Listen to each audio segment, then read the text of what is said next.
Hey everyone, my name is Panara, and today I will be discussing what trap staining is and how it was used in the report by the Jaycox Lab.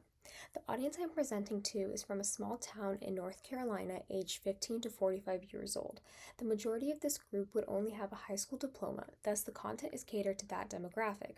The majority of individuals in this setting are Christian, however, their values do not impact their views on science education, and it does not change how that information is presented. So the big question is, what is trap staining? This is a type of method used in research dealing with a specific cell called osteoclasts.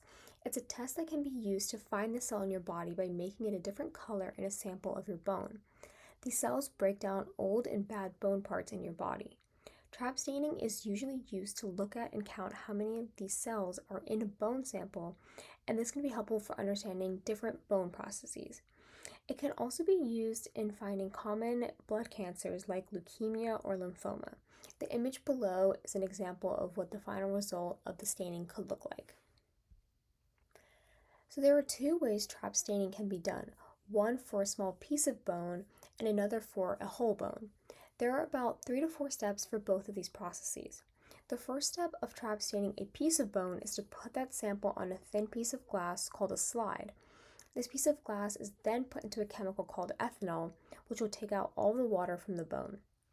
Next, a smaller, thinner piece of glass is put on top of the sample on the slide so that the bone sample is encapsulated between the two pieces of glass. Then scientists use a microscope or another tool to find results from these slides and look at which cells are colored differently. There are two types of results you could get from the trap staining on a piece of bone. The image on the left shows what's called a bright field result, which uses a special microscope with light. The light passes through the cells in the bone, and you can see this with the cells that are colored pink. The image on the right is another type of result, which is called fluorescence, which is the same sample but observed in a different kind of microscope. The second way trap staining can be used is with the whole bone. The whole bone is first placed into a plastic tube called a microcentrifuge tube. This tube is filled with the same chemical as before, ethanol, to take out all the water from the bone. Then another chemical is put into the tube called ethyl cinnamate, which is used as the last step before researchers can look at the results of the sample with a microscope.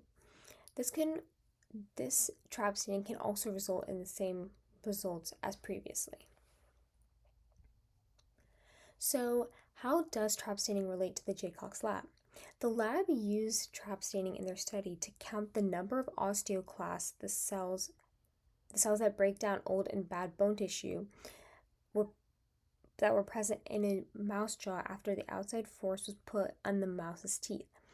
Since the lab wanted to study bone turnover, this type of test was used to see how many of these cells were in the mouse jaw after different amounts of days.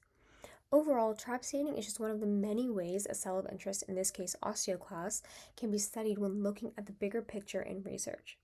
And that concludes my presentation about trap staining. Thank you.